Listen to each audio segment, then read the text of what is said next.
Britton. I teach yoga at the Fitness Incentive in Babylon Village. Today we're going to demonstrate a mini yoga sequence that almost anyone can do. If you're a beginner, or maybe you have a little bit of time, or maybe you've been practicing but you just want to fine-tune your poses, remember, you do not have to be flexible to do yoga. Yoga makes you flexible. And for more information on these poses, such as their benefits, please read the short article that accompanies the video. So I'm going to have Fran demonstrate. Fran also teaches yoga here at the Fitness Incentive. Right now, we're in tabletop pose. We're going to be demonstrating cow-cat movement. So when you come into this pose, you want to look at your hands. You want to make sure that your hands are facing forward. You don't want them turning in at all. So you want to make sure your index finger's facing forward. The hands might turn out a little bit, or the middle finger is facing forward. And you want to make sure you're not putting too much weight in the base of the hands.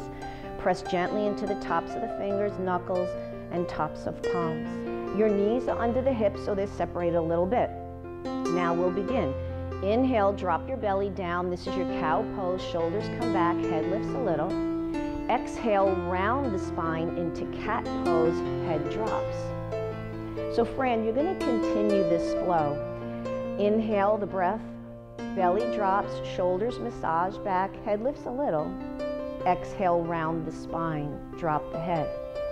And just continue, Fran, at your own pace. You want to make sure that you're going at a slow pace so you can feel the touch of the asana, whether you need to make a little adjustment or stop. And you can add a couple of little things to this movement. So as you inhale and drop the belly down, you can curl the toes under, start to stretch the feet. And as you exhale and round the spine into cat, point the toes, stretching the tops of the feet. And then continue. Inhale, belly drops to cow, toes curl under.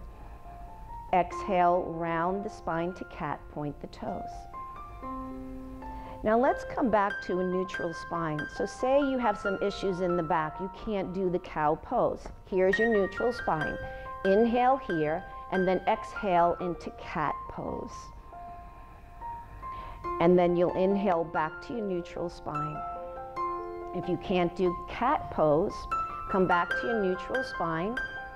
Inhale into cow, and exhale, neutral spine.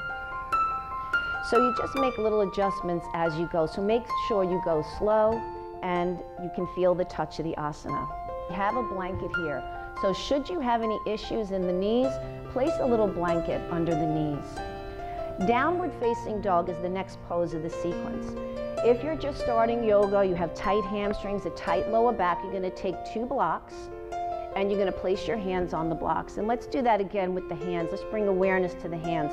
Make sure they're not turning inward. If anything, the index finger is forward or the middle finger is forward. Now the next thing that you want to do, this is a really cool little thing. If you press into the base of the index fingers, it activates your forearm muscles and then engage your triceps. So you're shifting the weight into the arms and out of the wrists. So we're going to inhale, exhale, lift the knees, downward facing dog. Now we have a V shape in the body. That's what you want to see. Never look ahead, never look side to side, look towards the navel. Anywhere else is a possibility you could strain your neck.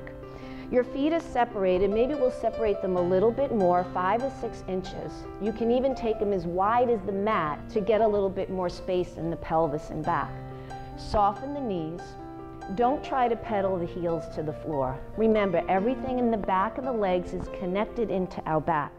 Fran's a teacher here, and she's been doing this a while. That's why her heels are there. Don't feel like your heels have to go to the floor. So let's go over that a little bit. Fingers spread wide, helps to distribute weight evenly in the hands. Press into the base of the index finger, triceps engage, and you should feel the arms lifting back. If she was to release the pressure in the index finger and the triceps, the arms collapse into the wrists. So this creates space in the wrists. Press into the base of the index finger, triceps engage. Now our quadriceps engage and our shins by attempting to lift the tops of the feet towards the shins, so your toes might lift a little. So go slow, cultivate awareness, and feel the touch of the pose. From your down dog pose, we're going to inhale, exhale, drop the knees to the floor, bring the knees and feet together. For child's pose, sit back onto your heels. If you need to modify this pose, place a block under your forehead and rest your arms to your sides. Having the knees together helps us to get a little deeper stretch in our quadriceps and our back.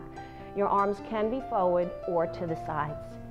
However, if it bothers your knees, let's come onto our forearms, Fran, and lift your hips up off the heels. Good. And you might take your child's pose here. But if you do want to come down, you can always roll up your blanket, place it behind your knees, and then sit back. And again, arms to the sides or forward, whatever feels most comfortable for you. So this would be your sequence. Inhale to cow. Exhale, cat pose. Again, inhale, cow, shoulders back, head lifts a little. Exhale, round the spine, cat pose. So you might do that 5 to 10 rounds. But let's inhale back to our neutral spine. Set up for down dog, wrists slightly forward. Inhale, exhale, downward face, drop the head, navel gaze, don't lift the head, don't turn it. Press into the tops of the fingers, knuckles, tops of palms lightly. Press down into the base of the index finger, triceps engage, quads and shins. Maybe hold 5 to 10 breaths. Inhale, exhale, drop the knees to the floor and sit back into your child's pose. If you can, knees together, we'll rest our arms to the sides. Remember, this is the full expression of child's pose. You can always use your block and your little blanket. And this completes the sequence. If you want more information on the postures and their benefits, please read the article that accompanies the video. Namaste.